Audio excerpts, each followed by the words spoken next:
Je suis ici avec François Fulpin, qui est directeur international des ventes pour Anchor Bay. En fait, super de voir ici à ISE.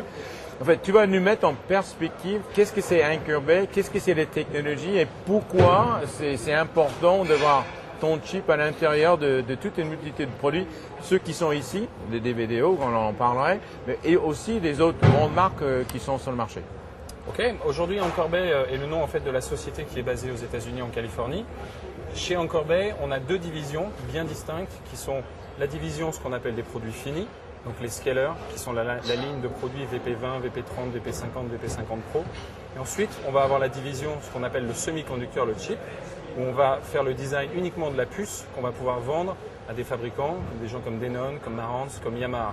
Donc les deux divisions sont complètement séparées et nous aujourd'hui on est là pour représenter la division des produits finis, donc les scalers. D'accord. Mais peut-être tu peux nous donner quelques détails à quoi ça sert. Alors l'intérêt d'un scaler aujourd'hui c'est de pouvoir améliorer la qualité d'image des vidéoprojecteurs, de toutes les technologies de vidéoprojecteurs, DLA, DLP, LCD, mais aussi des écrans plats, les écrans LCD, les écrans plasma. Aujourd'hui, les technologies de désentrelacement qui sont présentes dans les vidéoprojecteurs ou dans les écrans plasma sont des technologies qui fonctionnent correctement. Nous, au sein d'Anchor Bay Technologies, on a développé un programme dans une puce qui permet d'améliorer un certain nombre de paramètres par rapport à l'image. C'est-à-dire que nos scalers permettent d'optimiser la qualité d'image sur différents points. Aujourd'hui, les scalers ont la possibilité de faire ce qu'on appelle de l'upscaling, donc de pouvoir prendre un signal en résolution native et de pouvoir le transformer sur du Full HD, notamment avec les lecteurs DVD traditionnels. Nous faisons aussi ce qu'on appelle du désentrelacement, c'est ce qui permet de rendre les images beaucoup plus fluides et de ne pas avoir des images saccadées.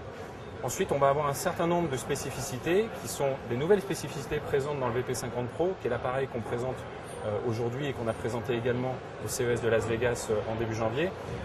C'est des nouvelles spécificités qui s'appellent le Mosquito Noise Reduction, qui est un réducteur de bruit vidéo et qui permet, quand on a des images de faible qualité, avec beaucoup de compression et donc ce qu'on appelle un bruit vidéo sur les arrière-plans, permettre de réduire justement ce bruit vidéo et d'avoir une image qui est beaucoup plus c'est pas un bruit du son, mais un bruit d'image. En fait, c'est exactement ça. Exactement, tout à fait. Mais il y a beaucoup de projecteurs, beaucoup de modificateurs. On dit, on fait du upscaling et c'est incorporé dedans, etc., etc. Est-ce que c'est parce qu'ils ont déjà une puce à l'intérieur ou est-ce qu'on a besoin d'également un scaler en plus? Alors, chaque écran plasma, LCD, vidéoprojecteur ont à l'intérieur une technologie de désentrelacement et quelquefois une technologie d'upscaling. Qui fonctionne correctement.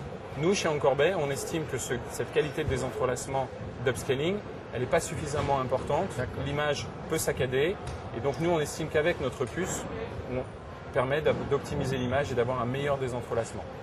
D'accord. Donc, c'est quelque chose, même si c'est soi-disant dans la boîte, on fait d'upscaling, on peut faire encore mieux avec un scaler d'Anchor Bay. Bien sûr, de la même manière, dans le domaine de l'audio-vidéo haut de gamme, en règle générale, les éléments séparés sont toujours de meilleure qualité plutôt que d'avoir tout dans la même boîte. C'est exactement la même chose avec le désentrelacement. Ok François, c'est un plaisir de te voir ici. Merci beaucoup. Et à très bientôt. À très bientôt.